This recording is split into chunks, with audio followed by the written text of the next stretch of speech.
¿Qué tal? Muy buenos días. ¿Cómo están? ¿Cómo se encuentran? Bien.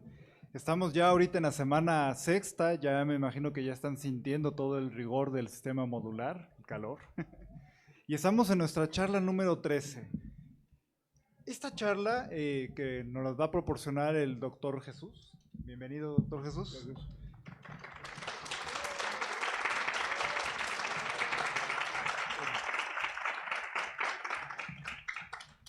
Tiene como título La educación en Cuba y la ciencia en Cuba. Y es un caso muy importante, emblemático en realidad, para comprender cómo se ha dado el desarrollo de la ciencia en América Latina. Y sirve mucho para justamente abordar este tema, ¿no? La ciencia no es una cosa que solo se crea en el mundo anglosajón, europeo, sino en realidad América Latina ha aportado mucho y Cuba es un ejemplo de ello. También es un ejemplo de cómo ya más, de manera más concreta de los aportes en el ámbito de la medicina de Cuba, que es lo que nos estará hablando hoy un poco el doctor. Y también se abordan temas, cuestiones que denostan a la ciencia como algo que no es ajeno al contexto histórico, social que se vive en América Latina y de cual Cuba para la historia contemporánea en realidad es un caso emblemático, ¿no? También de esto nos hablará un poco el doctor, ya que existe aquí, por lo menos acá desde México, suele existir toda una serie de mitos y discursos que generan un telón, ¿no? Un telón en respecto a Cuba, que todavía está muy influenciado por los ecos de la Guerra Fría, ¿no? De lo que se educó a ciertas generaciones y toda una serie de discursos que no nos permiten ver los aportes que han existido aquí. Entonces, un poco es para que vean un caso concreto del desarrollo de la ciencia en América Latina y la educación. Y quien tendremos ahora como invitado, como les contaba, es el doctor Jesús Gregorio Rodríguez Diego. Nos mandó un currículum vitae bastante extenso, de lo cual nada más leeré las partes más importantes que él mismo señaló. Voy a comenzar un poco con su educación, ¿no? Él es licenciado en Ciencias Biológicas de la Universidad de Habana, Cuba. Tiene su doctorado en Ciencias Veterinarias en el Centro Nacional de Sanidad Agropecuaria en Cuba igual. Tiene un grado de Biotecnología Superior nivel 1 y tiene también un doctorado en Ciencias del Centro Nacional de Sanidad Agropecuaria igual y la Comisión Nacional de Grado Científico igual en Cuba. Y dentro de su docencia ha sido profesor de la Facultad de Medicina Veterinaria de la Universidad Agraria de La Habana. En la UAM Xochimilco ha sido profesor en los módulos de energía y consumo de sustancias fundamentales, procesos celulares y enfermedades infecciosas y parasitarias. Fue asesor de 6 tesis de maestría, tanto de personas cubanas como también extranjeros, y 11 tesis de doctorados en ciencias veterinarias. Integró tribunales como constitucional en más de 20 tesis. Y dentro de su investigación y formación postgraduada, fue presidente de la Sociedad Cubana de Parasitología durante el periodo 2001-2011, miembro de distintas comisiones nacionales durante un periodo de 10 años. Durante 14 años fue el secretario del Tribunal Permanente Nacional de Doctorados en las Ciencias Veterinarias de la República de Cuba. Y ha ocupado la cátedra de MBZ José Figueroa Balvanera. Igual en el Departamento de Producción Agrícola y Animal de esta División de Ciencias Biológicas de la Salud. Cursó estudios postdoctorales en distintas instancias universitarias en Eslovaquia, en Francia, también obviamente aquí en México, donde reside actualmente. Y bueno, tiene una serie enorme de productos relacionados con la investigación, como diversas ponencias. Es autor o coautor en más de 80 artículos científicos publicados en revistas nacionales e internacionales. Y forma parte del consejo editorial de redacción de la revista de Salud Animal. Además, se encuentra como árbitro activo en más de 38 revistas de alto prestigio internacional. Para ya ir finalizando este extenso currículum, nada más voy a resaltar un par de premios y distinciones que ha tenido. En 2009 fue merecedor de la Orden Carlos, que otorga excepcionalmente el Consejo de Estado de la República de Cuba a científicos destacados. También ha recibido el premio Juan Pedro Carbo Servia del Consejo Científico Veterinario de Cuba por su destacado trabajo y resultados relevantes. Y en 2009 recibió la medalla Distinción por la Educación Cubana. Bueno, como pueden ver, tenemos una personalidad de todo el ámbito científico cubano que nos estará hablando sobre la educación y la ciencia. Y pues les pediría otro aplauso de bienvenida, por favor.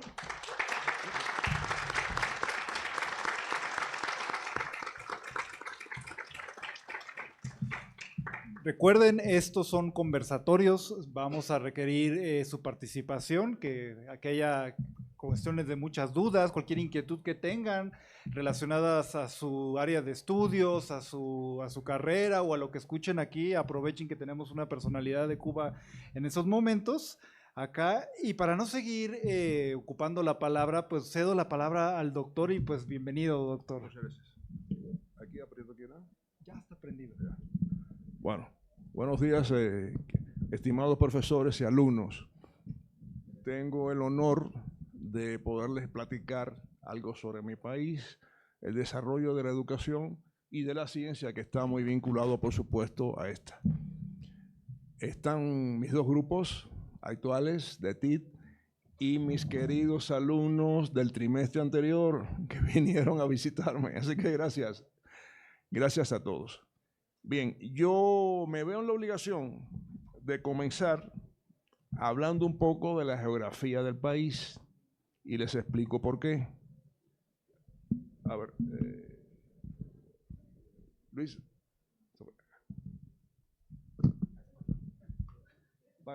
quiero pararme ahí.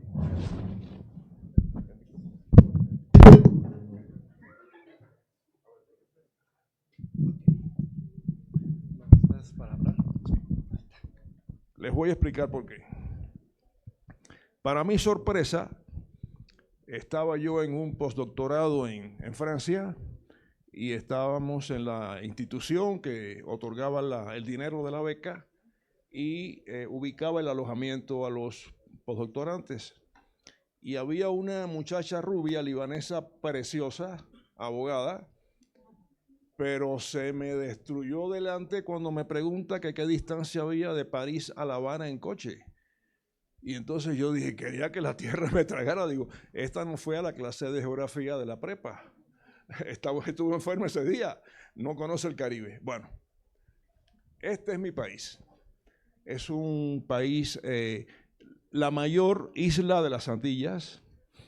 Tiene forma de cocodrilo, dicen los expertos. Aquí estaría la boca y una pata, en fin, otra patita ahí. Bueno, tiene un esquema de cocodrilo. Es conocida. Hay duda de si es un continente o una isla. Es que tiene muchas islitas aledañas que son un atractivo turístico por excelencia.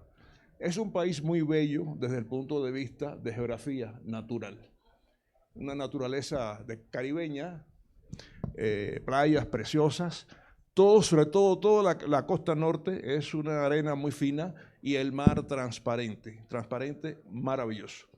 Yo digo que ahí estas playas y Cancún se dan la mano, ¿no? En belleza.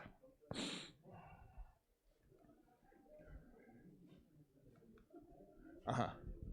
Entonces, ya para pormenorizar un poco más, aquí les muestro la capital, La Habana, Santiago de Cuba, que es la segunda ciudad de importancia en el país, podríamos decir la segunda capital, si cabría la expresión. Y ahí les marco Varadero. No se pueden perder Varadero. Ya cuando tengan dinerito ahorrado, vayan a Varadero. Es una playa de maravilla, chavos. El mar azul, caminas mucha distancia en el mar y el agua te da por aquí. Se ve el fondo, en fin, es una atracción turística preciosa. Entonces, este es mi país. Está situado como una llave en el Golfo de México. Aquí está la Florida, aquí está México, América Central, América allá del sur, ¿verdad? Y aquí otras islas de las Antillas. Aquí está Santo Domingo y Haití, que los divide una frontera terrestre. Y es increíble cómo una sola franja de tierra, pueda separar dos países con tan diferentes situaciones económicas. La situación en Haití es sencillamente denigrante, por eso hay tantos migrantes haitianos. No ven muchos dominicanos aquí. República Dominicana es casi que un país desarrollado comparado con Haití. Bueno, hay otros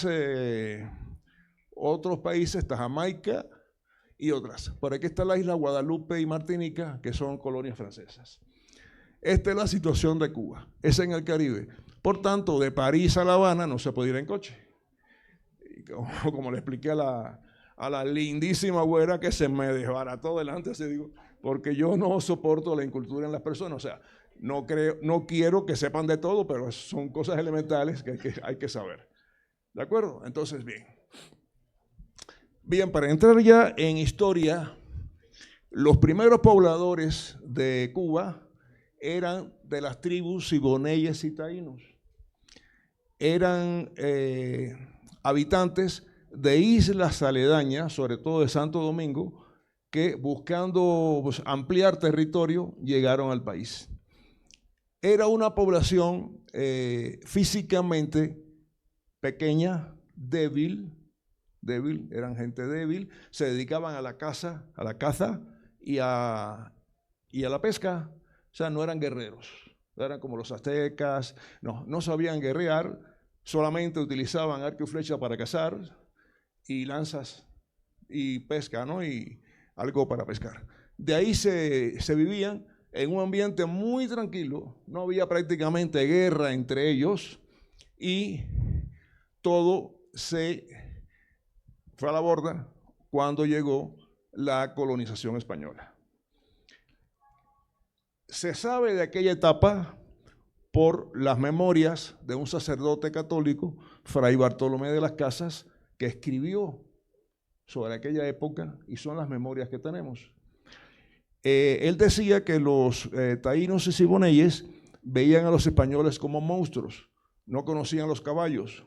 Cuando veía a un hombre montado en un caballo, para él era todo un ser monstruoso, con 2 cabezas, y 4 patas y 2 manos. O sea, se asustaban y los españoles aprovecharon aquella incultura y aquella situación para sojuzgar al pueblo nativo.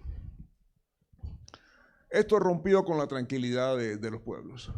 Además, empezaron engañándolos con baratijas de brillo, cosas que brillaban, que para ellos significaban maravillas, y empezaron a esclavizarlos. La industria fundamental de todas estas islas del Caribe es la caña de azúcar. Y el trabajo en el campo, en la caña de azúcar, es muy duro. Por eso, actualmente hay un horario muy respetable para que los que se dedican a eso, a mediodía no trabajen por el sol fuerte.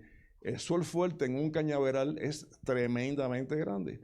Yo lo sufrí porque, como política de gobierno en Cuba, íbamos a trabajo voluntario, íbamos a corte de caña, y aquellos mediodías en el cañaveral me parecía ver el diablo salir, ¿no? entre las cañas. Era un infierno. Entonces, explotaron al máximo a esta población nativa, que no era fuerte, era débil físicamente y además estaban asustados, sorprendidos por aquellas personas que llegaban a hacerlos trabajar en algo por demás que no conocían y con tanta dureza. Entonces, hubo un cacique, porque sí trabajaban en tribus, eran tribales. Habían tribus de estos grupos en todo el país. Había un cacique que se destacó por ser muy valiente, el cacique Atuey, y contradictoriamente, cosas de latinos, le hemos puesto en Cuba Atuey a la mejor cerveza. Yo no sé qué relación tiene, pero bueno, es como conmemoración a aquel cacique. Fue muy valiente, pero igual, ¿con qué luchaba contra los españoles que tenían armas de fuego? Con lanzas y flechas. La guerra era de un león contra un mono atado a un poste. O sea, no había posibilidad de competir. Entonces, pero sí levantó una pequeña revolución en todas las tribus de taínos y siboneyes. Los españoles lo apresaron y lo quemaron vivo. Lo quemaron vivo en la hoguera. Y cuenta Fray Bartolomé de las Casas, que estuvo presente en ese sacrificio y no pudo evitarlo, que le dijo: hijo, reza para que vayas al cielo. Y él le dijo: ¿en el cielo hay españoles? Le dice Fray Bartolomé: sí, claro. Y dice: yo no quiero ir al cielo entonces. Y bueno, murió quemado y fue el primer líder, la primera figura que defendió la libertad de Cuba. A tal punto dejaron mermada la población de nativos que no quedó prácticamente nada, chavos, nada. Contrariamente a lo que ocurrieron con otras civilizaciones en México, por ejemplo, que eran guerreros, que pudieron desarrollarse más. El rastro que hay de los primitivos son algunas personas que viven,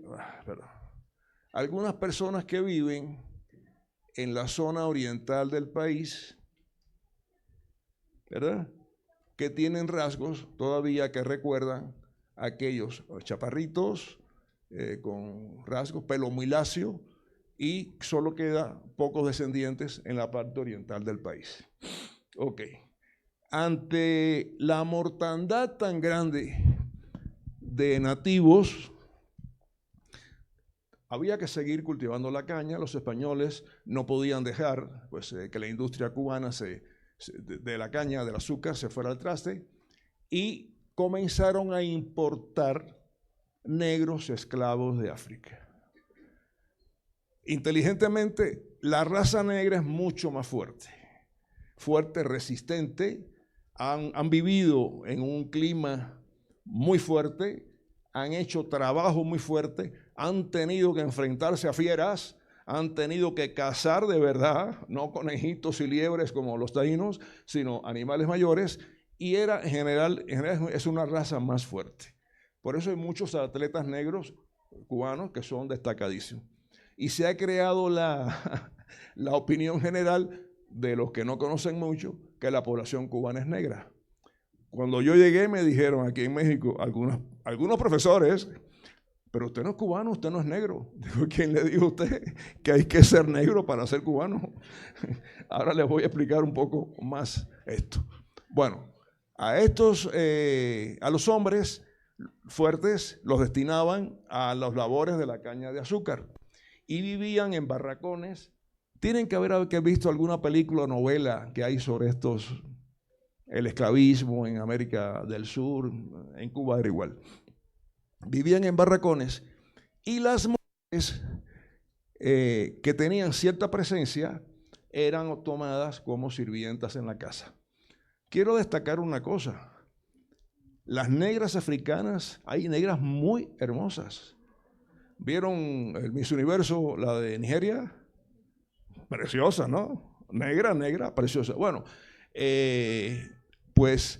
eran educadas, le daban cierta educación, cómo servir la mesa, les enseñaban a leer, a escribir en español y modales para que se pudieran comportar inclusive como damas de compañía de las señoras españolas que vivían en el país en posición económicamente alta.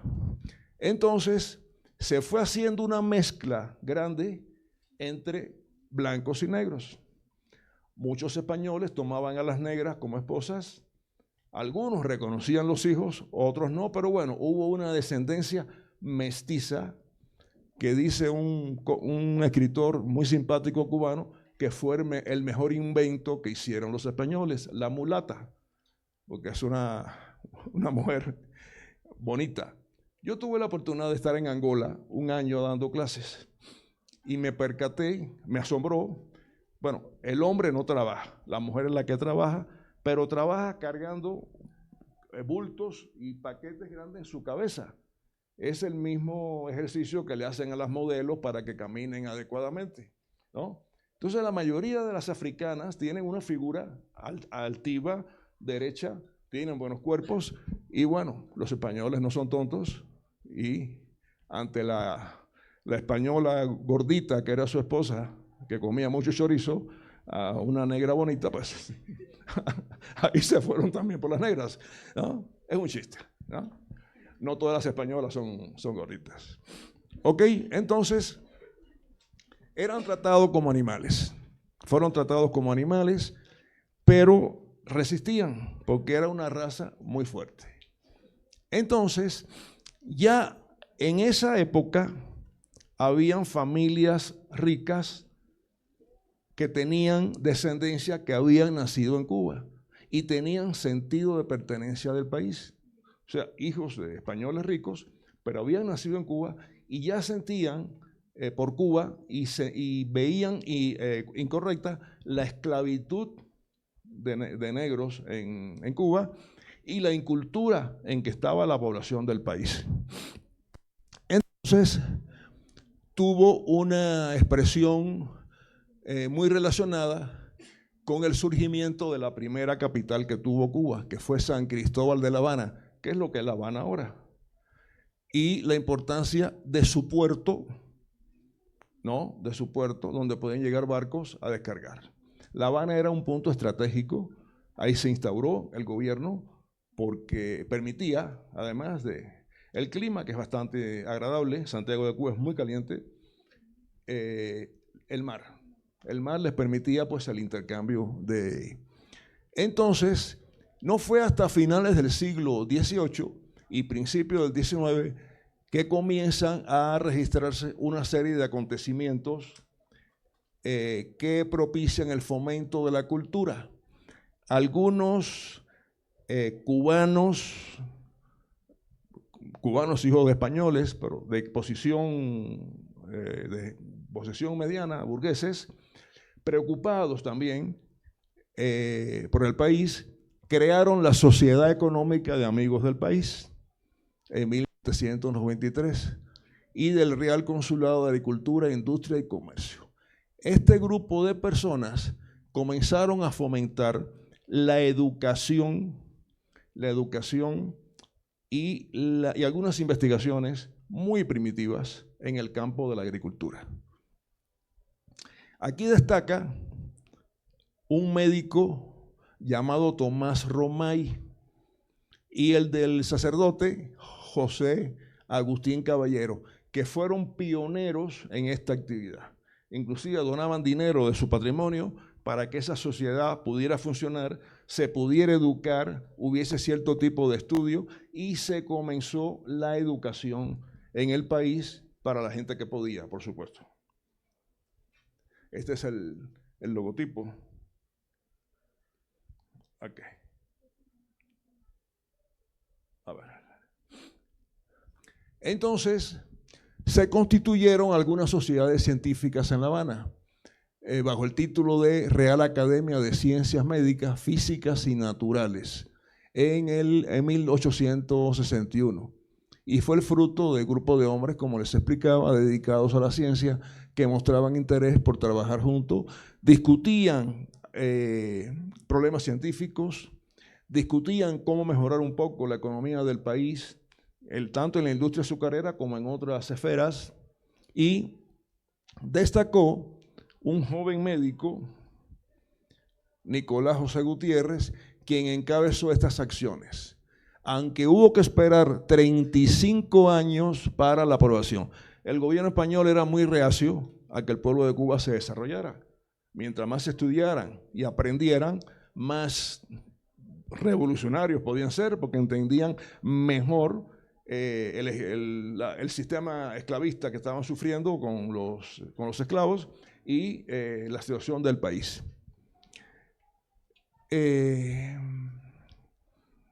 Esta institución, gestada en un medio colonial y esclavista, todavía la esclavitud no estaba abolida, existían esclavos, ya había un trato diferenciado con los esclavos que vivían en las casas. Eran casi que parte de la familia, ya no eran sojuzgados. Todavía seguía el terrateniente que tenía esclavos en el campo, en su rancho, y los obligaba a trabajar fuerte. ¿Ok? Entonces, en esta época, con el aporte de estas personas que hemos visto, se ubica la figura de Álvaro Reynoso. Este cubano era de clase media, se dedicó a estudiar la forma de perfeccionar el cultivo de la caña de azúcar e hizo aportes a esta actividad que todavía se siguen respetando en Cuba y se siguen haciendo.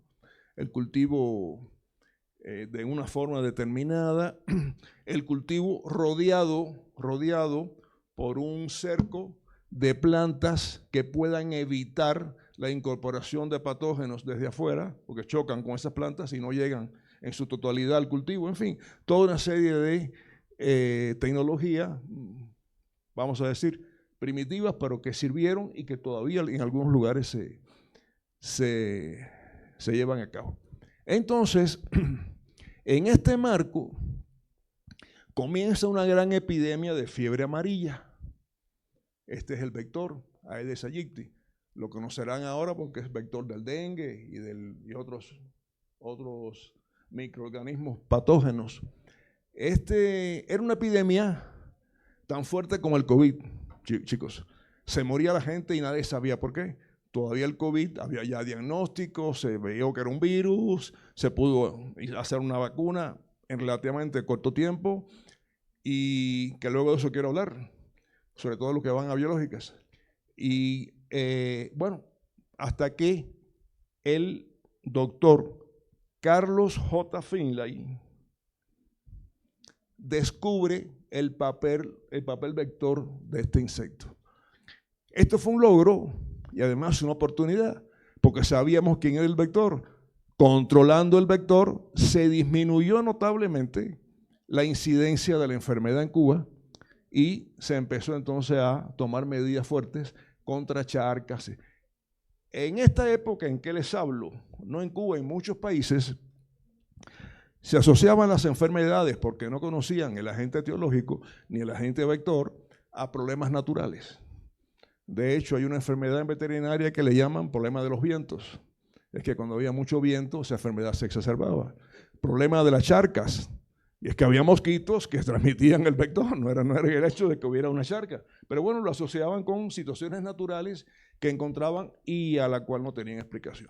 Entonces Carlos J. Finlay descubre el agente, lo reporta en el mundo y le dan el premio Nobel. Uno de los primeros premios Nobel que hubo en el mundo fue el de Carlos J. Finlay.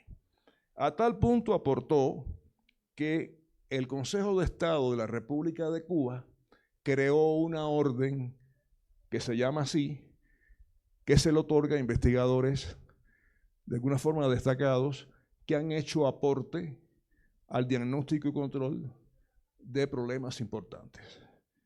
Yo modestamente tuve el honor de recibir esta orden de Carlos J. Finlay, aquí está mi medalla, porque reporté, diagnostiqué, caractericé y controlé esta plaga de gusano barrenador. Ahora está apareciendo otra vez en México, que ya estaba controlada, y en Salvador y en Nicaragua, otra vez. Este gusano barrenador es una mosca que en su estado adulto no es parásita, vuela, pero tiene una sensibilidad grande para detectar heridas. Llega a las heridas, se implanta en las heridas, pone los huevecillos y de los huevecillos salen estas larvas que son extremadamente voraces y acaban con la herida y acaban con el animal, porque son organismos vivos que están comiendo y también orinan y defecan a su forma, pero son productos tóxicos para el animal. Y es una zoonosis por excelencia. ¿Saben lo que es zoonosis? Es una enfermedad que ataca tanto al hombre como a los animales y puede intercambiarse entre ellos. Bueno, este gusano barrenador es un agente zoonótico. Tengo una compañera de trabajo que después que yo había ya hecho el reporte y todo se había controlado en el país, viene una compañera y me dice que su tío está ingresado en el hospital y está muy mal y que la enfermera vio que de la nariz le caían unas cositas blancas. Fui al hospital, hablé con el doctor, no había experiencia en medicina humana de este caso, en animales sí, que fue donde yo lo encontré, y hago el diagnóstico y era gusano barrenador. Bueno, ya estaba entrando, chavos, por la nariz y había afectado todo este conducto para salir por el oído. El señor vivía en el campo y tenía un tumor benigno, hacía años, que supuraba y se puso a dormir en una hamaca en su portal de su casita. La mosca vino, puso las larvas y estas empezaron a caminar adentro, hasta que se le puso la cara así, iba a perder el ojo, de hecho. Bueno, se le aplicó enseguida antiparasitario, y se controló y en poco tiempo el señor se recuperó. Y bueno, se consideró que era un logro científico de Cuba y tuve el honor, modestamente, de recibir esta orden en el aula magna de la Universidad de La Habana. Entonces, el pensamiento de Cuba, volviendo a la época de Carlos J. Finlay, se expresó de manera específica en el siglo XVIII como parte del proceso de integración de la nacionalidad cubana, favorecido en lo económico por el incremento de la producción azucarera, en lo cultural por la propagación y asimilación de sistemas antiescolásticos y por la introducción de algunos métodos modernos para la época en la enseñanza general, ingredientes que permitían el florecimiento de las letras y las artes. Aquí surgen los primeros poetas, escritores cubanos que han tenido relevancia en el mundo. ¿Han oído hablar de José Martí? No, ahora les voy a explicar. Martí fue para Cuba lo que Juárez para México. Fue el prócer de la independencia. Era un poeta, además muy enamorado de cualquier chica, muy enamoradizo, y escribió cosas bonitas, poéticas, y documentos políticos que dictaron toda una acción que permitió a la población tomar conciencia de lo que estaba pasando e irse a las armas contra los españoles. Hasta el momento no había habido alguien así, vamos a decir, con pantalones y cerebro, que despertara. Muchos le criticaron que se dedicaba mucho a escribir y no a luchar. Al final sí fue al campo de, sí, siempre hay críticos, fue al campo de batalla y murió peleando al frente de su tropa. Entonces, ya en ese momento se contaba con la Universidad de La Habana. Se funda en este año la Universidad de La Habana, que daba la carrera de abogacía, o sea, derecho y medicina, fundamentalmente. Una referencia importante en cuanto a la inserción de Cuba en adelantos de la humanidad en el área de la salud data de 1804, cuando gracias a la labor de Tomás Romay, recuerdan el doctor que mencionamos anteriormente, se introduce la vacuna contra la viruela. La viruela fue otra epidemia, chavos, tan parecida al COVID. ¿Saben lo que es la viruela? Esas pústulas que salen, ¿no? En aquel momento era muy difícil el control, es que no se conocía el agente etiológico, no se conocía la enfermedad, cómo controlarla. Bueno, él estudió sobre eso e hizo una vacuna. Las primeras vacunas fueron muy primitivas, pero fueron muy efectivas. Sacaba líquido de la pústula, de una pústula, y se la inyectaba a una persona que estaba empezando la enfermedad y la persona se curaba, increíblemente. Ahora no puede lucir muy asqueroso, ¿no? Pero en aquel momento era una medida de desesperación para resolver el problema y se logró resolver. Él lo estaba inmunizando, chavos. Le estaba aplicando una inmunización, aunque no lo sabía, ¿no? Después se utilizó sangre de la persona, ya con anticuerpos, tipo suero, porque bueno, ustedes inyectan un microorganismo en un organismo, el microorganismo puede estar atenuado o muerto, y eso es una vacuna.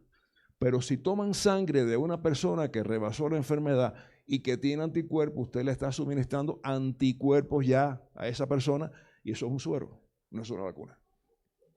¿Ok? Entonces, habíamos hablado del sacerdote, el presbítero Félix Varela, ¿verdad? Que en el seminario de San Carlos y San Ambrosio, pues impartía cursos dedicados a la enseñanza de la química también y de la biología. Ok. Entonces, los españoles gobernaron Cuba durante muchísimos años, dejando todo un rastro desastroso desde el punto de vista de la economía, etcétera.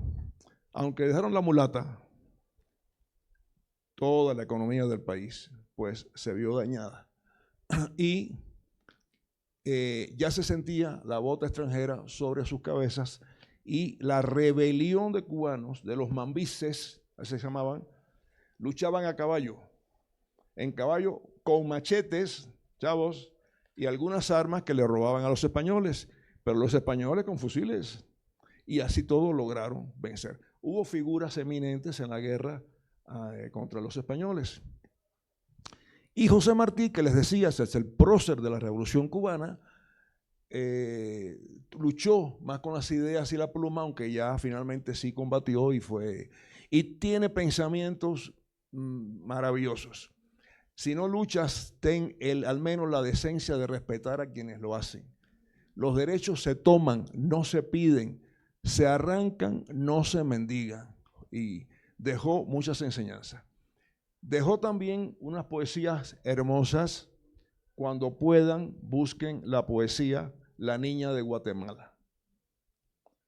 Se enamoró de una muchacha guatemalteca. Esta se suicidó en el río y él hizo una poesía preciosa. No me acuerdo la estrofa más. Llegó una tarde al río y, en fin. Hay otra que es Los zapaticos de rosa, que es una poesía que todas las escuelas, a niños y las mamás, a los niños en la casa, se la leen. Dice, hay sol bueno y mar de espuma, arena fina, y Pilar quiere salir a estrenar sus zapaticos de rosa. Esta era una niña rica, ¿verdad? Bien vestida, que la mamá la sacaba a pasear. Pero la niña llega a la playa, se le escapa a la mamá y va a la zona donde los marginales se bañaban en el mar y vieron que había niñitos que no tenían zapatos. Y le dice a una niña pobre, toma los míos, yo tengo más en mi casa. Y le regala sus zapaticos de rosa. Entonces, al final de la poesía acaba, y dice una mariposa que vio desde su rosal, guardados en un cristal, los zapaticos de rosa. O sea, hasta me conmuevo esto. Fue un ejemplo de poeta y de luchador. Y dejó cosas maravillosas, tanto políticas como culturales y poéticas.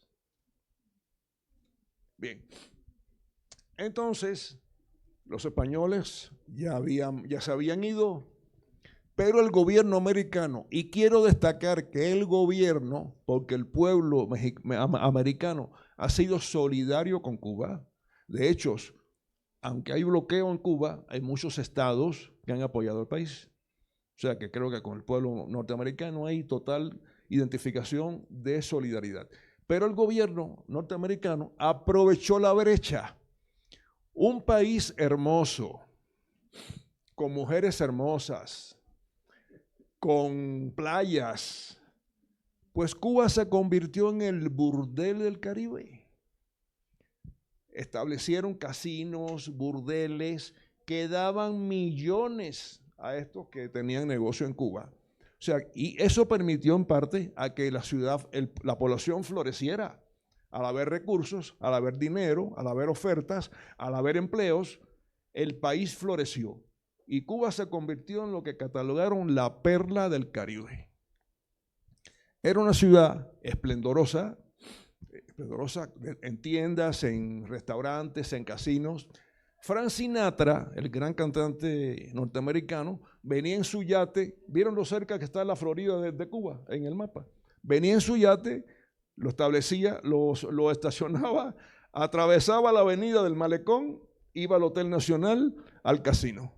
Acababa, se retiraba y se iba. A ese punto, en el Hotel Nacional se alojó María Félix y dejó su firma. Sarita Montiel, no sé si la conocen, la hermosísima cantante española que hizo carrera en México con Pedro Infante. En fin, figuras del arte que llegaron a Cuba buscando la incógnita de cómo es, de qué pasa, y se quedaron extasiados y regresaban sistemáticamente al país.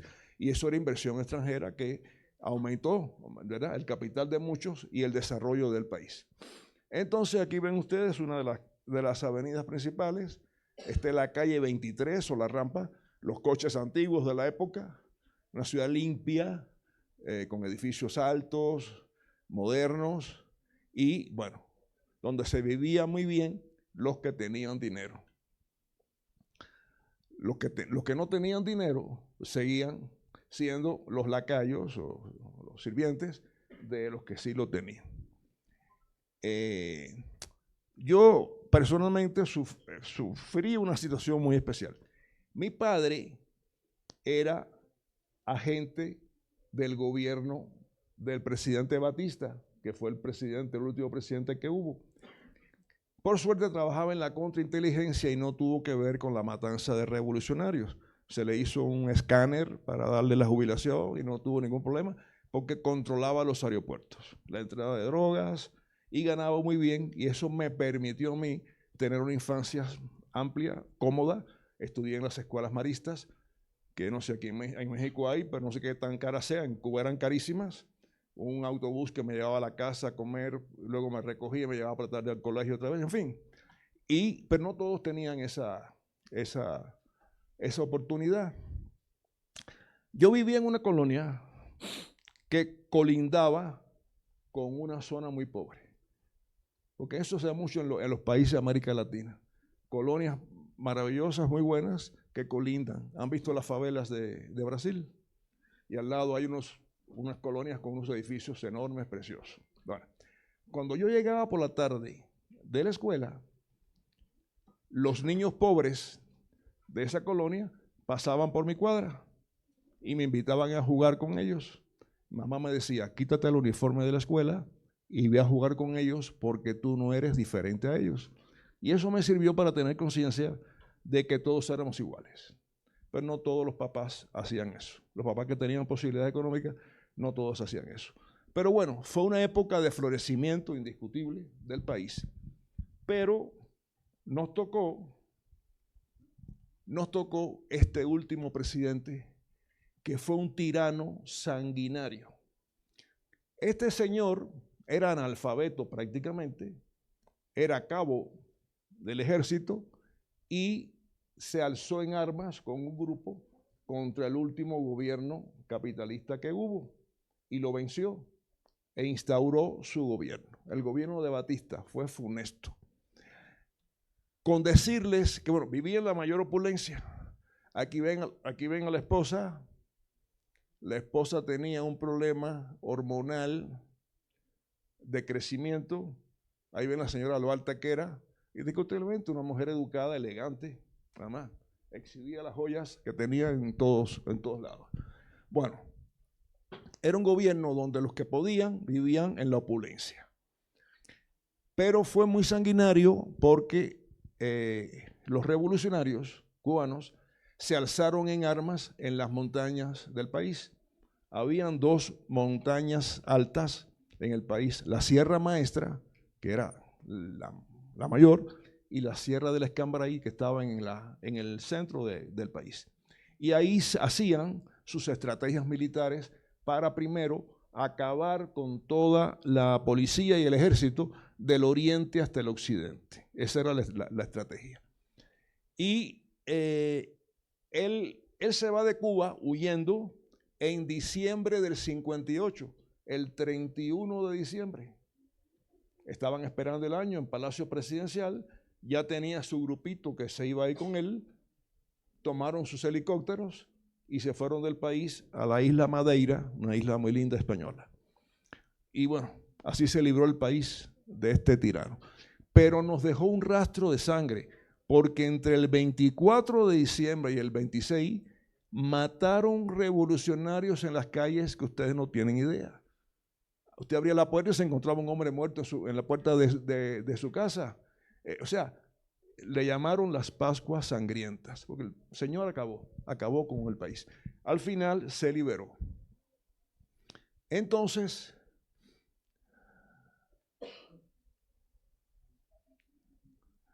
bueno, en toda esta época del gobierno capitalista, los recursos para investigación y docencia estaban muy limitados. Había cierto desarrollo, había universidades privadas que podían pagarlas el que iba.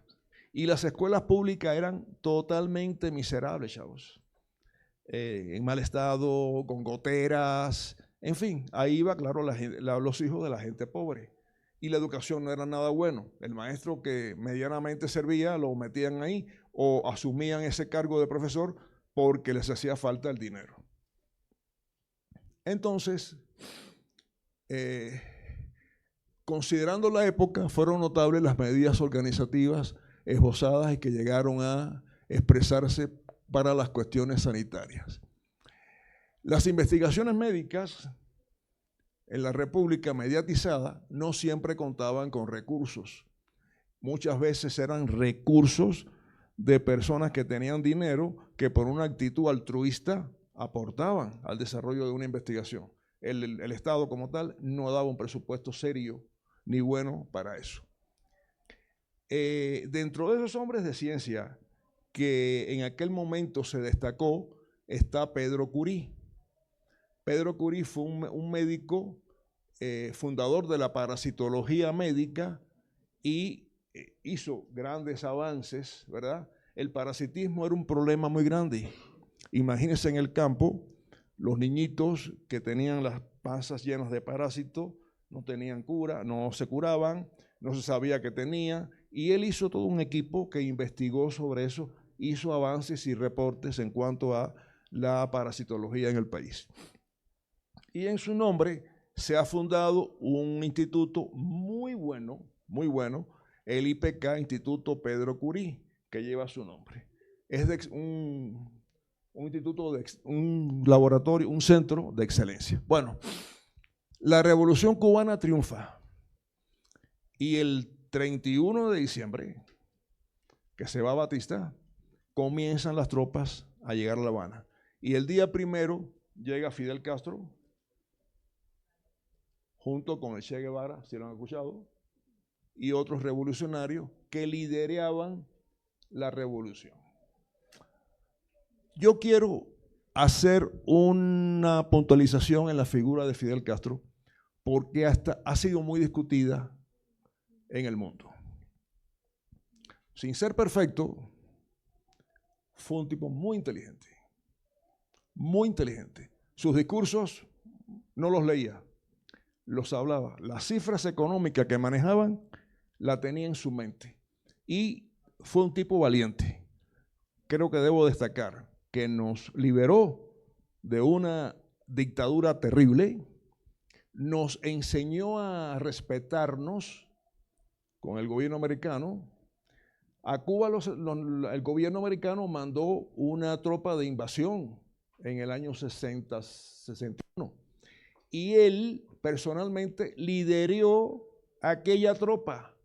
¿Qué presidente en el mundo se pone al frente de sus tropas para defender su país?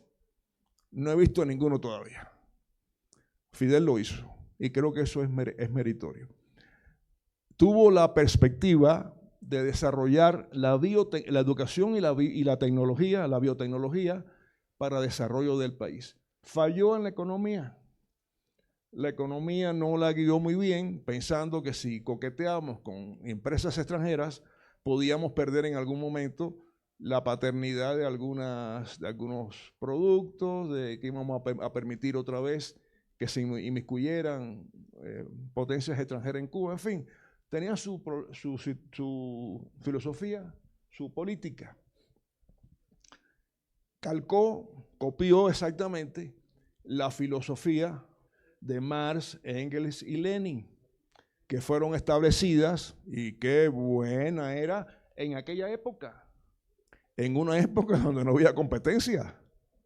La competencia es un motor impulsor de la economía de un país. Ellos no lo veían así. Eran tan patriotas que decían, no, aquí no entra nadie y los cubanos podemos autofinanciarnos solos. Y eso no funcionó.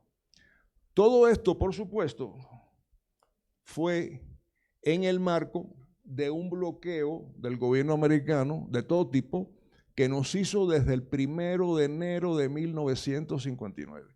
El gobierno norteamericano bloqueó a Cuba.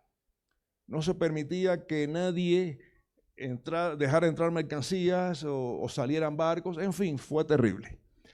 Una de las cosas buenas que se hizo al principio de la revolución fue la campaña de alfabetización.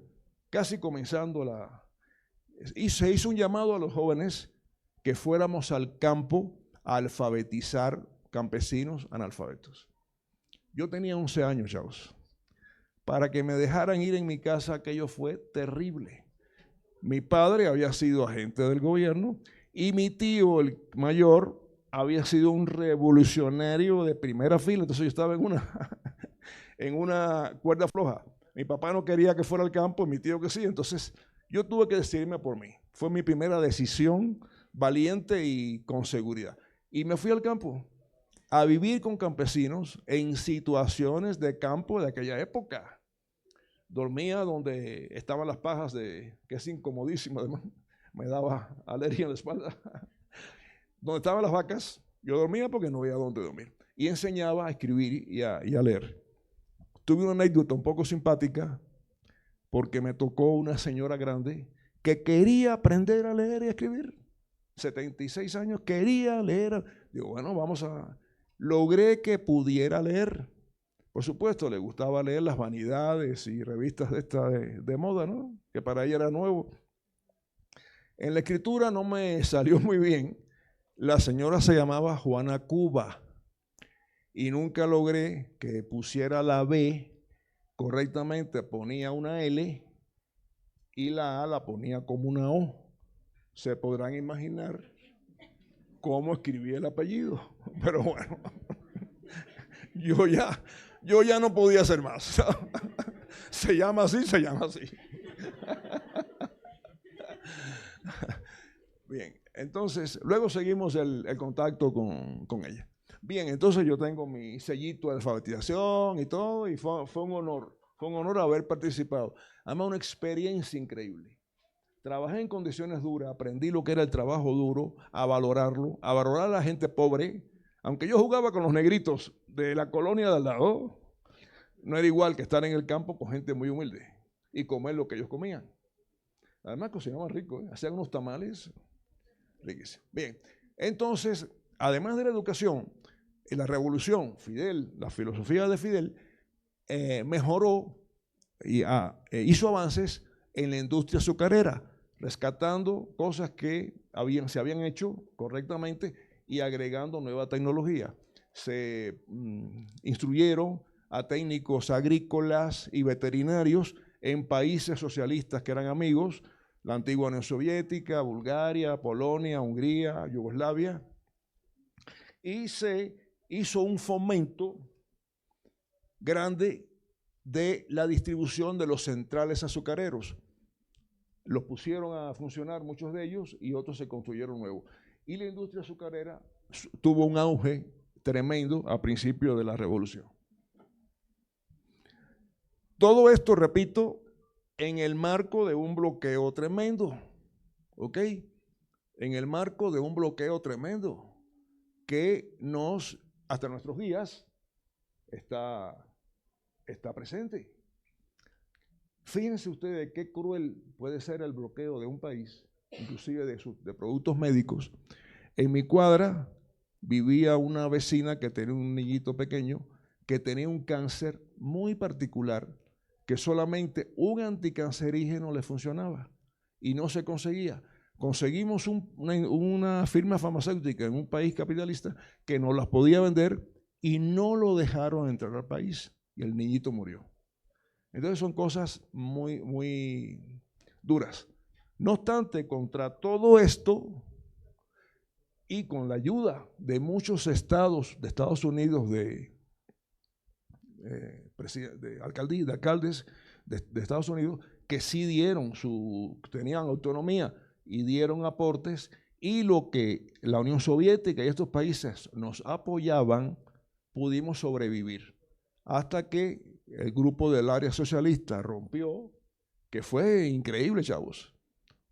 Oías el radio y decía, Polonia hoy desertó del socialismo. Al día siguiente, Hungría hoy desertó. Dice, ¿pero qué pasa? Hasta que la Unión Soviética, que era la más fuerte, rompió, se cayó el muro de Berlín, se acabó la Alemania socialista y nos vimos con lo que había en almacenes en el país. Pasamos un hambre y una necesidad que ustedes no tienen idea. Y bueno, se logró sobrevivir por inventos del país. La gente sembraba en su casita, entonces empezaron a sembrar en los pedacitos de tierra que tenían verduras. En fin, se conseguía la carne a un precio altísimo. Bueno, yo tuve la suerte en esa época de tener una beca de la Organización Internacional de Energía Atómica en Etapa de Domínguez, en la frontera con Guatemala. Y como era una beca de la ONU, me pagaban muy bien. Entonces esos 3 meses lo ahorré y con esos $, me alcanzó para vivir a mí, a mi familia y a amistades como 3 años. O sea, no fue para nosotros, para mí no fue tan cruenta, pero sí fue dura. Entonces, se desarrolló la educación gratuita en el país. Ya aquí no hay educación privada, todo es gratis, de buena calidad, chavos. Los médicos cubanos son buenos. Los enemigos de Cuba, no digo ya de la revolución, porque bueno, pueden tener discordancia con la política del país, pero hay que reconocer lo que sirve. Entonces la educación del país es buena, es de calidad y es gratis. La salud también se hizo gratis y de alto nivel. En Cuba no se cobra nada por salud pública. Yo tuve que hacerme una operación de hemorroides urgente y me salió gratis. Y fue una operación seria porque yo la dejé correr por pudor masculino, que no me van a andar ahí para nada. Pues tuvieron que andarme, operarme y salí muy bien. La recuperación fue un poco pesada, pero no pagué un centavo.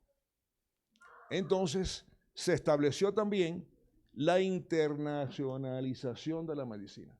Y muchos médicos de Cuba han ido a otros países a trabajar, a cubrir plazas de médicos de esos países que no quieren ir al campo.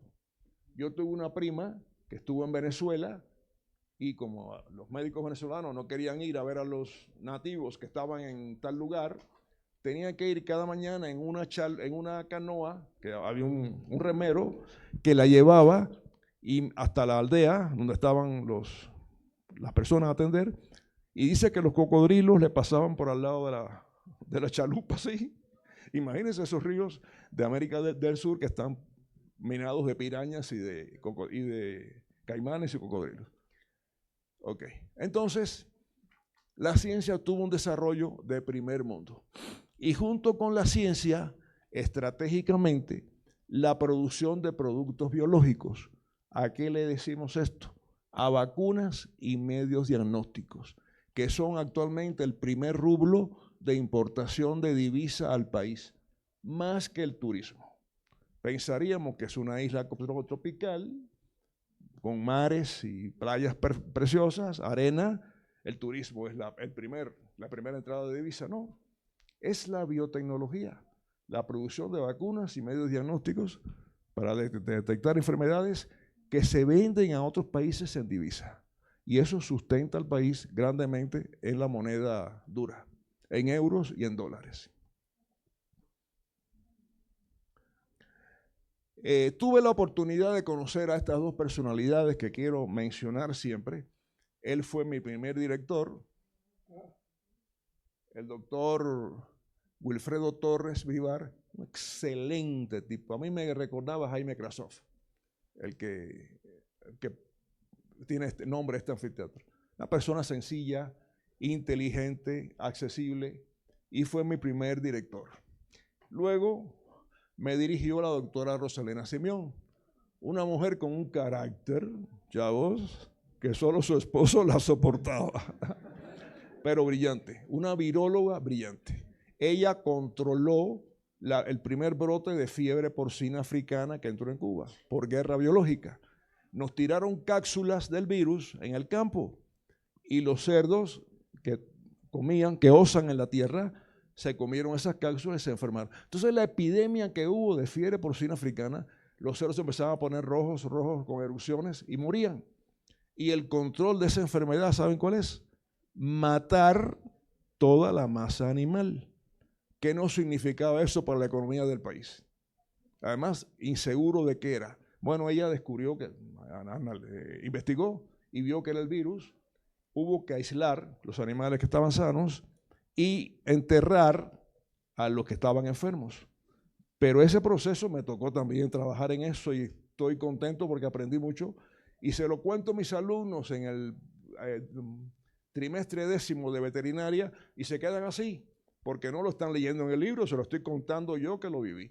Los animales hay que enterrarlos profundamente, ponerles cal y taparlos con tierra para que los depredadores no escarben ante el olor y puedan otra vez sacar esos cadáveres. Eso es un trabajo de negro esclavo de la esclavitud de Cuba.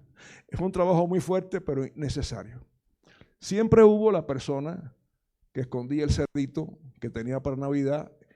Hicimos inspecciones por las casas y había personas que metían en la bañera al cerdo amarrada para que no gritara, para que no nos diéramos cuenta que ahí había un cerdo, porque había que decomisar todos los cerdos por una cuestión de estrategia sanitaria. Y se ponían molestos porque se llevaban los cerditos. Luego que veíamos que el cerdo era negativo, se le devolvía, pero bueno. En el baño, chavos, lo guardaban. Bueno. La agricultura. La agricultura tuvo desarrollo, como dijimos, ya estamos terminando, no quiero cansarlos mucho. Tuvo desarrollo empezando por el desarrollo de la caña de azúcar, ¿verdad? Que era la industria nacional. Ya luego se fue fomentando un desarrollo agropecuario en diferentes cultivos que había en el país. Háblese de los cítricos, la naranja cubana exquisita, la piña, la guayaba. Hay frutales, otros frutales que también, depende de la provincia, pues se da con mayor o menor manifestación, esplendor. Ok. Y entonces, para esto, ¿quiénes van aquí a agronomía? Ajá. Bueno, hay una política, chavos, internacional de tratar de disminuir al máximo los fertilizantes orgánicos, los productos contra plagas, que sean productos químicos, para evitar la contaminación del ambiente. Entonces se ha hecho una política en Cuba y en otros países, pero en Cuba muy fuerte, del control biológico de plagas. ¿Qué significa esto? Yo tengo una plaga en un cultivo y conozco que hay insectos que rodean esos cultivos que no son peligrosos, pero que se alimentan de esos que sí son. Entonces hay que dirigir la lucha utilizando los enemigos naturales que existen para no alterar el ecosistema y que no haya que aplicar biológico. Y estratégicamente ha dado muy buen resultado. Aquí, por ejemplo, ven ustedes este insecto, lo han visto seguro, ¿no? La cotorrita que le dicen, ¿no? No sé en México cómo le dicen. Bueno, se está comiendo un ácaro de un cultivo. Ella no es patógena, ella en el cultivo no hace daño, pero si se alimenta del ácaro lo está eliminando. Si yo logro hacer, dispersar una población grande de este insecto en ese campo, pues seguro va a disminuir notablemente la incidencia de este ácaro que sí es patógeno. En este caso, esto es un himenóptero. Los biólogos lo van a ver cuando en la carrera. Es todo insecto que tiene como una cinturita. Las hormigas, las avispas, las abejas. Aquí tienen la punta lacerante, vamos a ver. Meten o atacan mediante esta parte de su cuerpo a este ácaro, por ejemplo, que es patógeno, y pone sus huevos aquí, de forma que los huevos de este insecto se alimentan de este que es patógeno y lo mata. ¿Entienden? Ella sigue viviendo, ella no es problema. Y aquí, por ejemplo, este está atacando otro insecto patógeno. Este es un coleóptero. Son estos insectos que tienen toda su cubierta, toda su parte dorsal cubierta por alas coráceas de quitina. ¿Ok? Bien. También el control de, no solo de plagas, sino de enfermedades. Hay enfermedades que dañan notablemente las hojas donde se realiza la fotosíntesis y el cultivo se muere. Entonces hay medios de diagnóstico para hacer la detección del agente patógeno y poder aplicar la medida de control que sea necesario. Esta es la técnica ELISA. ¿La han escuchado? ¿No? Bueno, es una técnica inmunoenzimática. Como ven ustedes, en una placa de ELISA yo puedo probar diferentes, hay para probar diferentes muestras. Miren cuántas muestras se puede mostrar de una vez en esta técnica. La compra de la ELISA no es tan barata, pero se paga sola. porque yo puedo hacer un pesquisaje amplio, ¿verdad?, en un momento y saber qué muestra está afectada o no y poder controlarla. Igual el ELISA se ha utilizado para muchas otras cosas. Ok, bien. Entonces, en Cuba, los más notables resultados obtenidos en el ámbito científico, porque han tenido repercusión en el mundo inclusive, es en la medicina. En la medicina. Hay un centro que es el Centro de Inmunología Molecular, donde se trabaja todo desde el punto de vista molecular. Aquí se combinan varias áreas de investigación con el objetivo de estudiar curas y tratamientos del cáncer. El cáncer es muy trabajado en Cuba y otras enfermedades autoinmunes. Entre los logros cubanos está el tratamiento del cáncer y hay un producto que se llama Symavax que es muy efectivo, muy efectivo. De hecho, Estados Unidos lo probó. O sea, tan reconocido y tan eficiente es que Estados Unidos aceptó probar un producto cubano con muy buenos resultados. En Cuba se trata el cáncer de próstata, bueno, el cáncer de mama como prevención es el primer paso de atención al paciente, o sea, ¿no?, la palpación del seno y la mamografía. Ya si hay algún tipo de consecuencia, ya se aplica entonces algún tipo de vacuna o radiación si ha avanzado mucho el tumor. El cáncer, chavos, siempre que se diagnostica rápido, a tiempo, tiene cura. Entonces, les aconsejo que cualquier sospecha, vayan al doctor. Cualquier sospecha. Entonces, esta es una de las vacunas más exitosas. La autora es mi amiga. ¿Saben cómo la conocí? Ella estudiaba química, yo biología, un amigo física y otro geografía.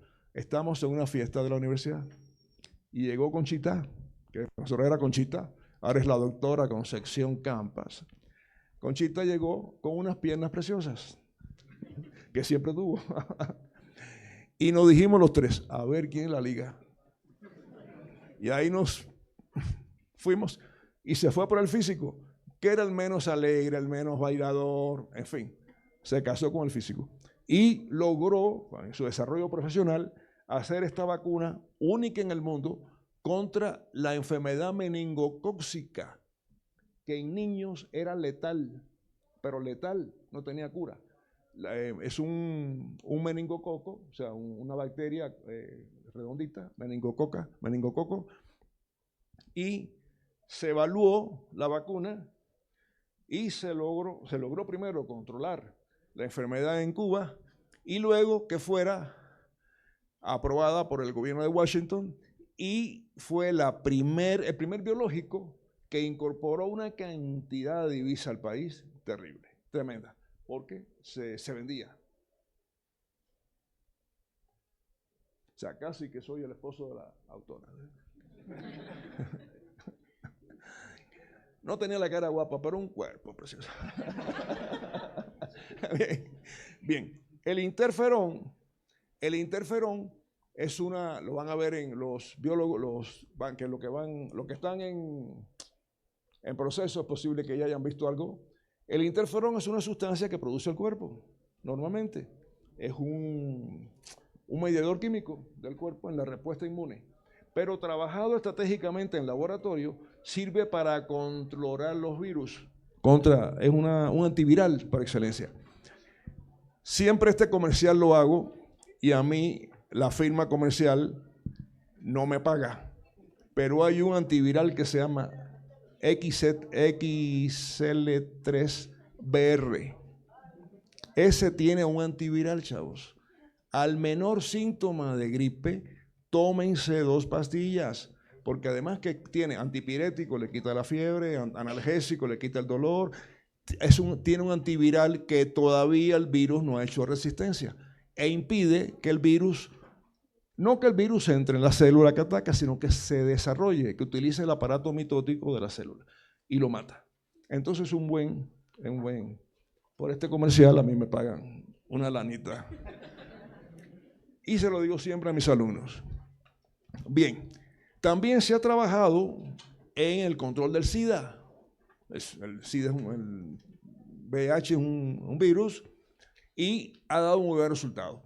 Y la estreptoquina recombinante humana.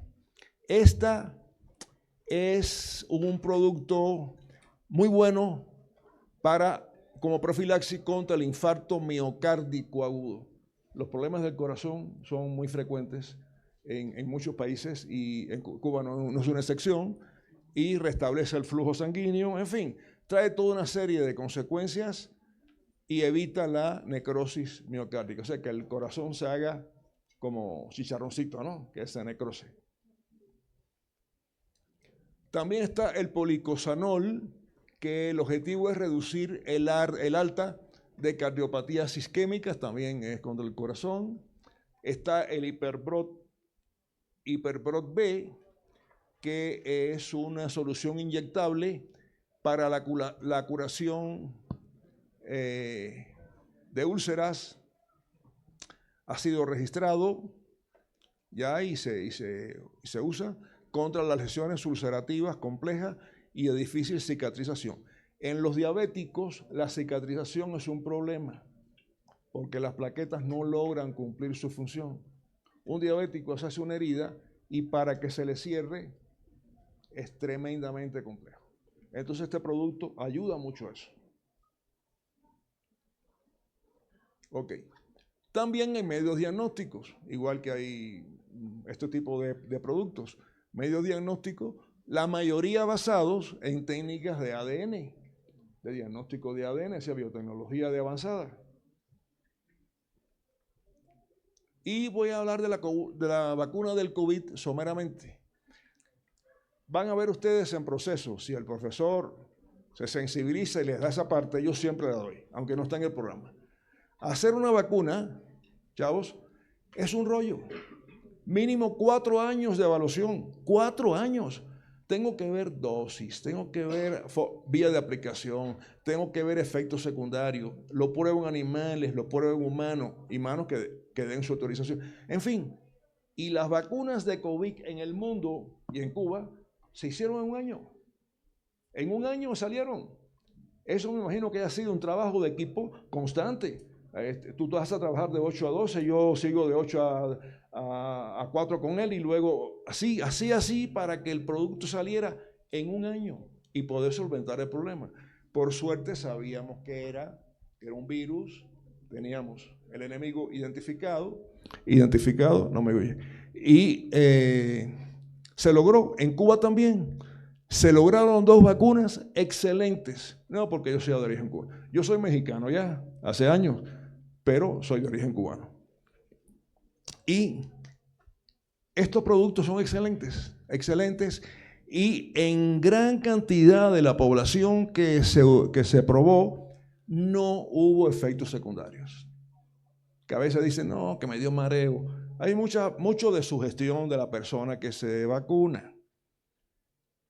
Iba en un transporte público, iba un señor diciéndole al chofer, yo no me vacuno, porque con esa vacuna me van a cambiar el ADN. Y acostumbro a no meterme con nadie en la calle, pero me subió lo que tengo de español a la cabeza. Digo, oiga, no hable tonterías. ¿Cómo con una vacuna usted le van a cambiar el ADN? Por favor, vacúnese, que es un medio de protección de los mejores. Entonces, hubo gente que me aplaudió. Por poco me paro. Ok, bien. Entonces tenemos 2. La soberana, que es la primera, y Abdala, que es un cuento de José Martí, en conmemoración a José Martí. Ok, muchas gracias.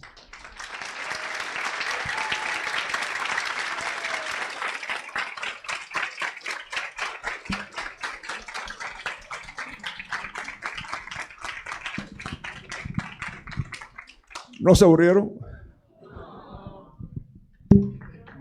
Muchísimas gracias, Jesús. Pues vamos a abrir una ronda de preguntas. Igual les recuerdo a la audiencia que nos sigue a través de la transmisión en vivo de Facebook, háganos llegar las preguntas y nosotros se las comentamos a Jesús.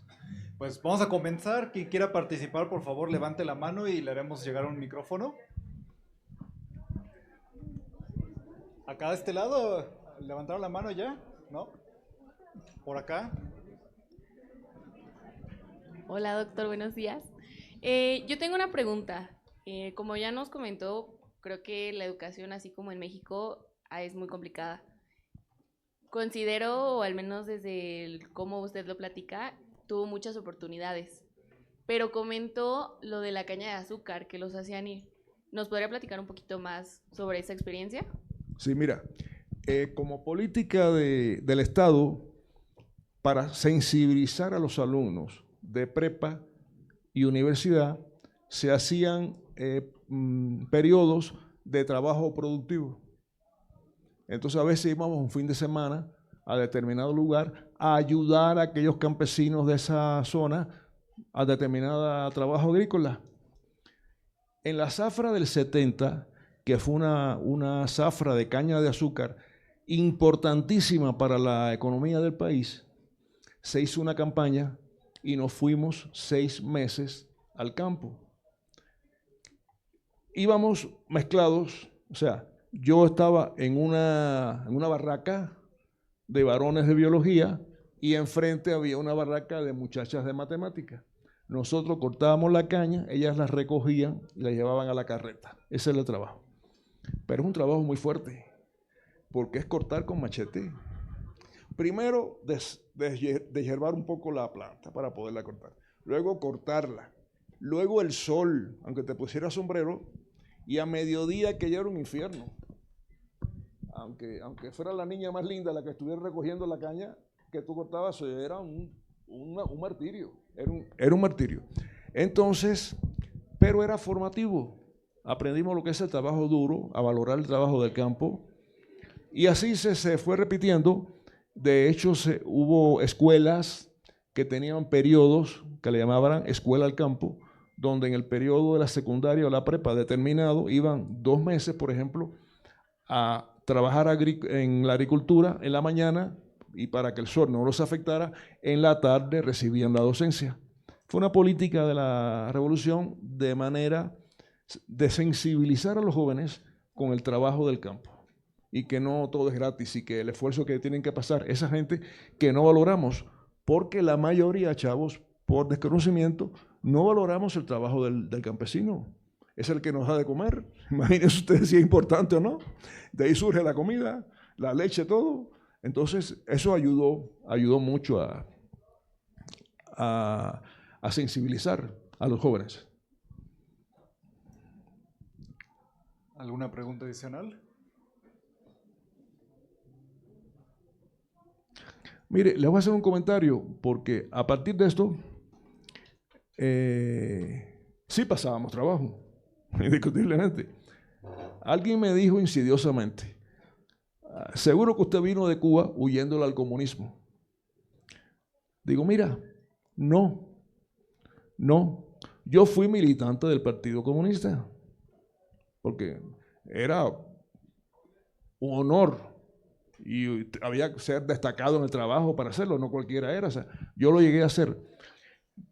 Me quedé en México porque me gustó el país, no porque el trabajo que me hicieron pasar, ni el que le hacían pasar a mi hijo y a mis nietos en sus escuelas, eso me compulsara, no. Creo que el comunismo, y comunismo, lo digo con respeto, es la sociedad donde a cada cual se le da según su necesidad. Y eso en ningún país todavía está establecido. País comunista no hay. Socialista a lo mejor a cada cual según su trabajo. Ahí sí. Pero tiene sus cosas buenas si se lleva bien. China ha tenido logros grandísimos siendo socialista. Y en otros países no se ha llevado completamente bien el sistema. Pero sí enseña a los jóvenes a tener sensibilidad con la dificultad de otros que no han tenido la oportunidad de estudiar y que tienen que trabajar en el campo. O sea, tiene estos sistemas tienen enseñanza que creo que hay que aplaudir y aprovechar. Entonces, quería señalarlo porque esto me lo han comentado muchas veces. Sí, te viniste a México para huyendo del comunismo. No, yo realmente no vivía mal en Cuba. Lo que casualmente en mi situación, ya voy a hacer un cuentito cortito. Desde que tengo 10, 11 años, que empezamos los Beatles, yo me escondí en mi recámara a oír un programa de rancheras. Claro, en aquella época era Miguel Aceves Mejía, Pedro Infante, Jorge Negrete, ¿no? Y mamá me cubría las espaldas porque mis amigos iban a buscarme y cuando se enteraban que yo estaba oyendo programas de ranchera me decía que eso era música de viejo, que yo tenía que escuchar a los Beatles.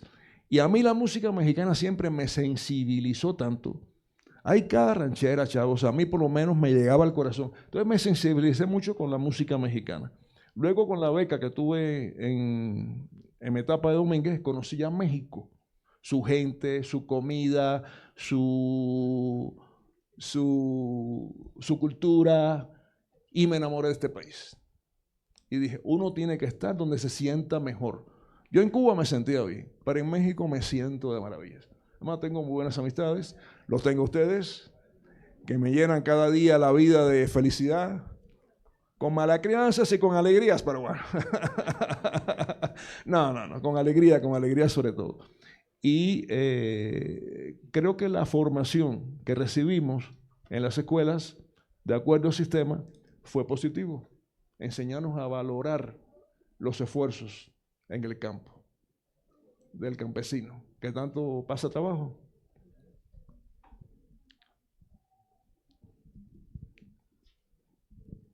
Hola. Hola. Yo tengo dos preguntas. Es que al inicio mencionó que estuvo en la Marista ahí en Cuba, pero también había mencionado que nada más habían escuelas públicas, así que entonces no supe.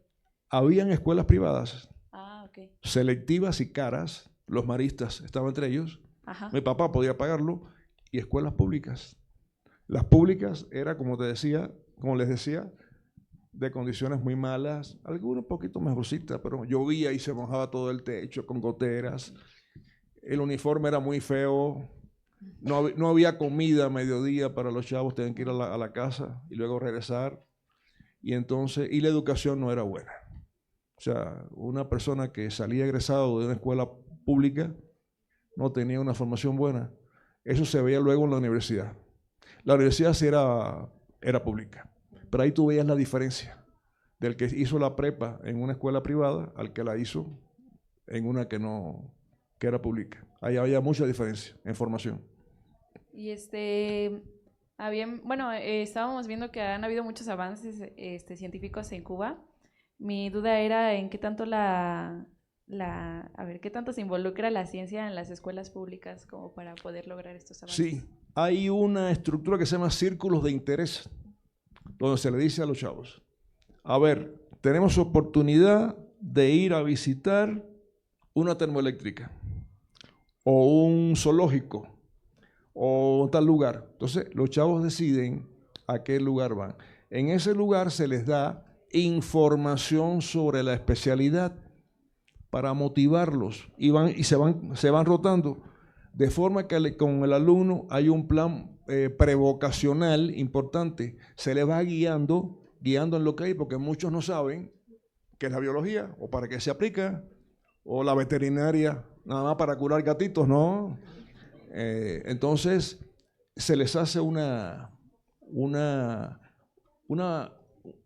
programa que se llama plan vocacional, que en época de vacaciones, según el lugar que tú seleccionas, vas con 1 o 2 profesores y ahí especialistas dedicados a eso te dicen qué repercusión tiene la economía, qué se hace.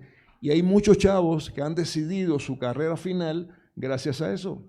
Conozco ingenieros que se hicieron ingenieros eléctricos porque fueron a una planta eléctrica, una termoeléctrica, y vieron cómo se trabajaba y los motivó. Y ya dijeron, ya, yo soy de aquí.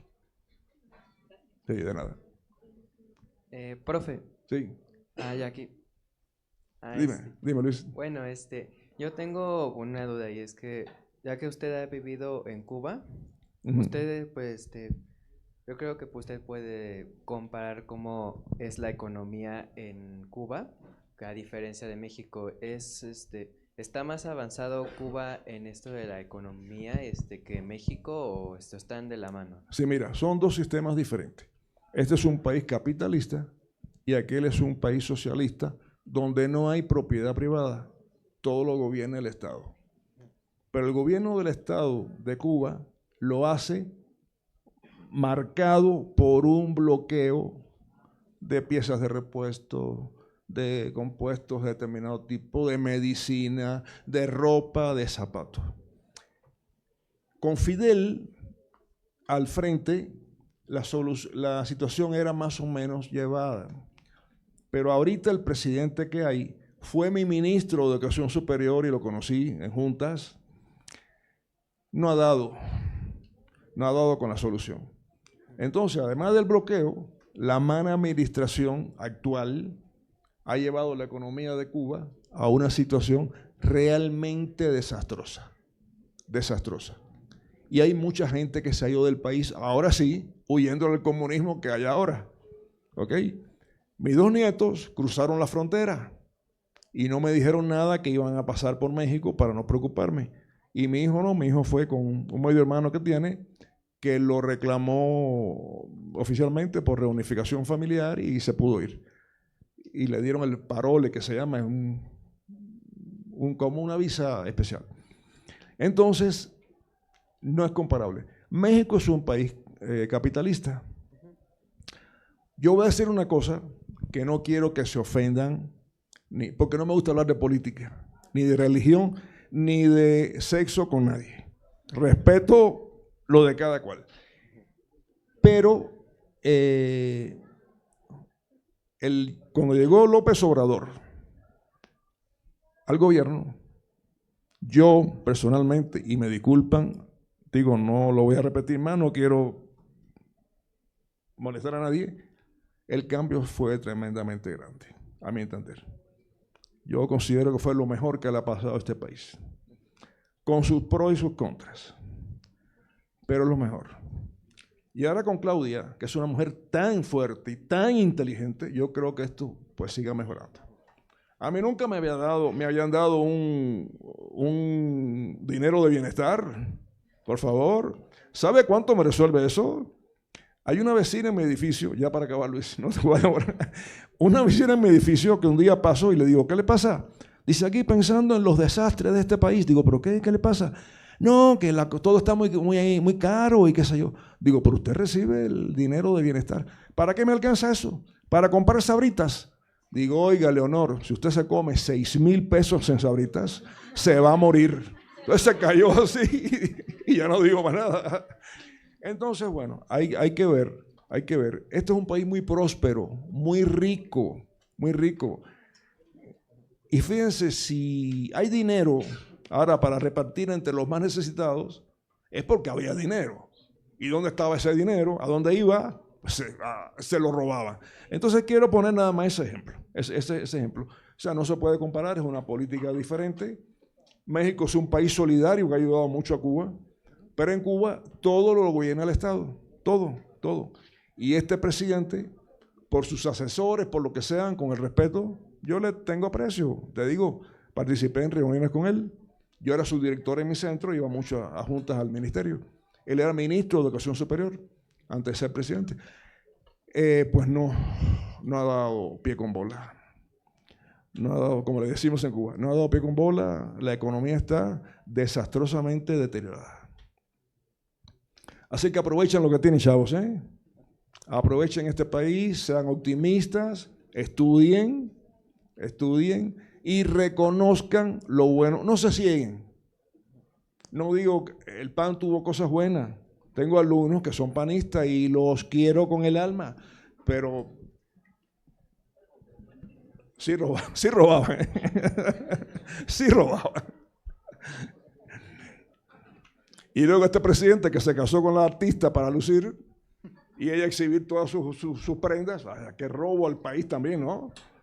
Sin embargo, la esposa del López Obrador se veía más sencilla, más austera. En fin, No quiero hablar de política. Sí, Luis. Tenemos algunas preguntas de A nuestra ver. audiencia en línea. Y Gabriela pregunta, ¿cuál es el papel de la educación técnica y profesional en el desarrollo económico de Cuba? Mons Darío tiene dos preguntas. La primera es, ¿en qué considera que la educación en México es diferente a la de Cuba? ¿Y qué opina del modelo de la UAM Xochimilco con la perspectiva de la educación en Cuba? Sí, miren, el desarrollo técnico, tecnológico es importante porque implica la aplicación de técnicas modernas que van mejorando las que ya están establecidas. Y a cada momento va saliendo métodos y tecnologías nuevas que hay que tratar de irlas aplicando. En Cuba eso se logra, eso se logra. Bueno, en lo que la economía da.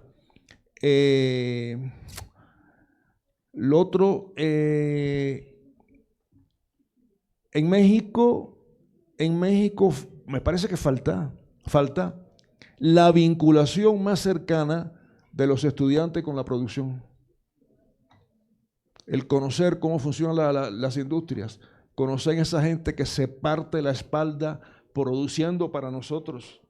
O sea, oímos y los oímos decir, pero no hemos vivido en una fábrica, no hemos trabajado un fin de semana en una fábrica con ellos, pasando calor, o sea, no hemos sufrido junto con ellos, compartido sus problemas. Entonces, eso en algunas escuelas, me parece, aquí por lo menos, no sé si se hace, me parece que no. Y el sistema modular, para mí es lo mejor que he visto en mi vida. Ya no es que el profesor se pare delante de ti, te diga lo que él piensa, lo que él leyó. Siempre que usted recibe información de una persona, cuestiónese si es la información original que está en el libro o la revista. Yo les ponía un ejemplo a mis alumnos en el grupo. A los cuadros de dirección en Cuba nos daban un curso de política de cuadro que consistía en lo siguiente y ejemplifica esto. Nos poníamos en una fila, ¿no? Uno entraba al salón y el profesor le mostraba un cartel. Por ejemplo, el cartel tenía una muchacha en bikini en la playa llena de palmeras. Yo salía y en voz baja le decía al primero de la fila que yo había visto. Este le decía qué entendió de lo que yo le dije al otro.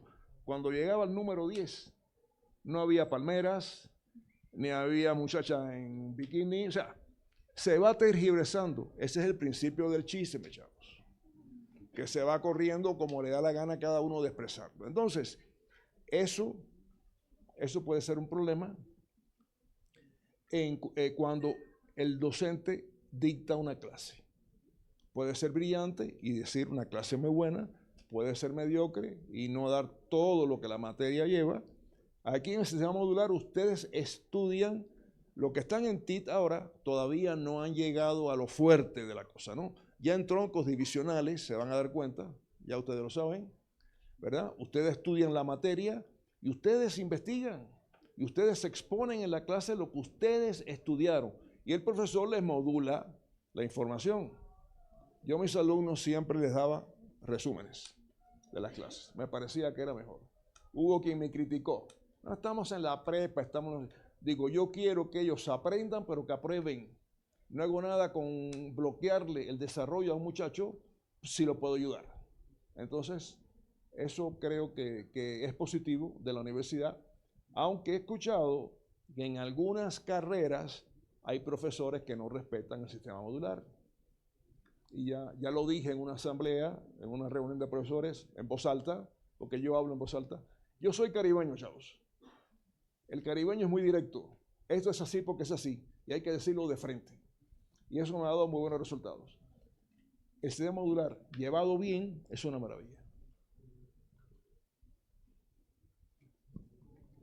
Vamos a dar algunas preguntas más. Buenas tardes.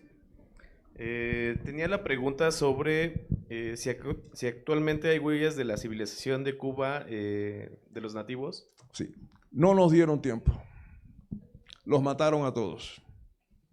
Además, no era un pueblo tan artesanal, tan inteligente como son los aztecas, los mayas, los incas. Lo que queda en algunos lugares son vasijas de barro donde ellos comían, pero sin gran confección. El producto sencillo, no con una terminación muy importante. Fíjense si ustedes tienen un acervo importantísimo aquí en México, que me maravilla. A mí la cultura egipcia me encanta, la romana, la griega. Fui al museo en una ocasión que había una exhibición de arte egipcio y sí me gustó lo que veía. Pero de ahí sigo caminando y paso a la sala maya. La artesanía maya y la arquitectura maya es maravillosa, chavos. ¿Qué Egipto ni Egipto? Los mayas. De veras, me impresionó. Entonces eso valórenlo ustedes también, ¿eh? Tienen la posibilidad de tener rastros del pasado, valórenlo, vayan al museo. Por eso yo obligo a mis muchachos a ir al museo, Luis. Ahora van a de Frida Kahlo el viernes, que es una figura icónica de la cultura mexicana. Y entonces, pero no en Cuba, no. En Cuba muy poco, porque no eran muy hábiles y además no les dio tiempo a producir mucho. Los mataron a la mayoría. ¿Alguna pregunta más? De aquel lado del auditorio no han acá. ¿Usted? Ay, si quieres de ese lado, el joven, levante la mano y ahorita vamos con la otra.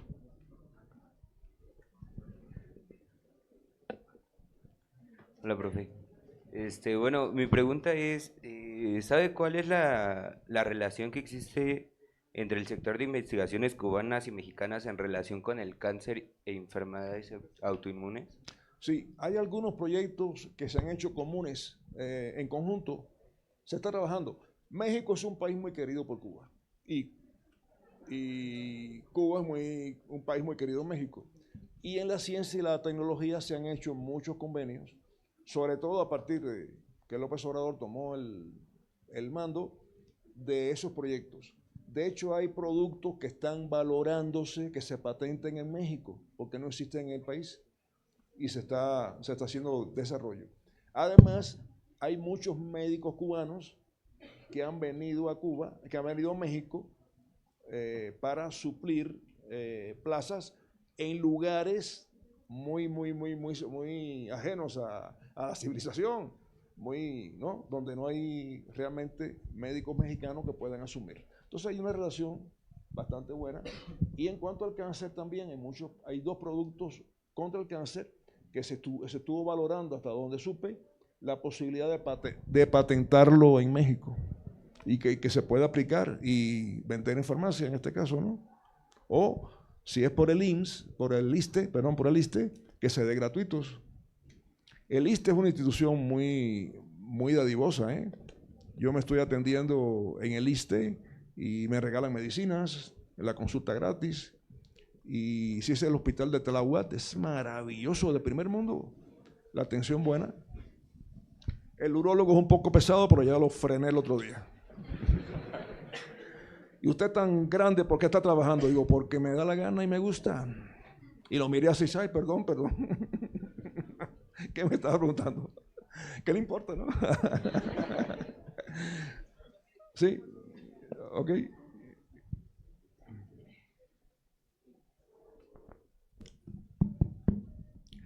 Hola, ¿qué tal? Buenas tardes, doctor. Hola, yo tengo una pregunta, me llamó mucho la atención, yo me voy a enfocar más en la cuestión médica, de una vacuna que se está desarrollando en Cuba, es Simavax. Quiero que, bueno, no sé si me puede responder la pregunta, ¿esta vacuna qué cánceres previene y cuán efectiva es? Sí. Asimismo, no sé si me pueda decir si es igual de efectiva o que, por ejemplo, el tratamiento por bionanocatalizadores que se emplea aquí, por ejemplo, aquí en la UAM. Esa es mi pregunta. Gracias. La utilización de nanopartículas es lo máximo.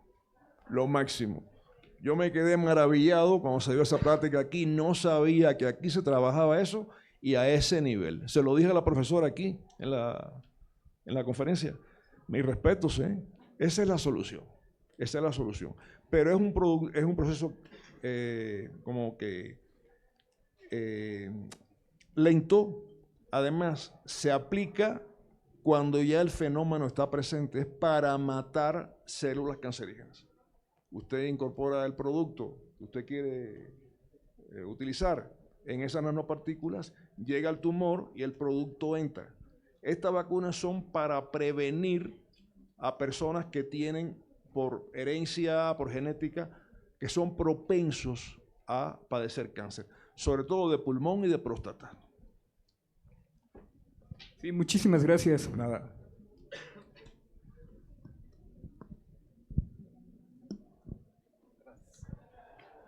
Una pregunta más y ya con esa estaríamos cerrando, si hay alguien que quiera participar.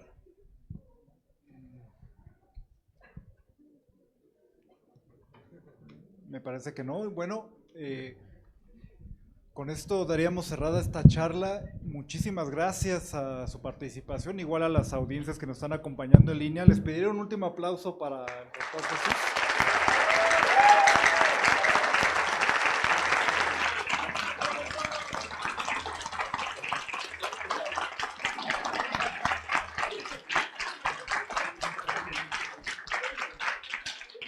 Bueno, muchísimas gracias. Hasta luego.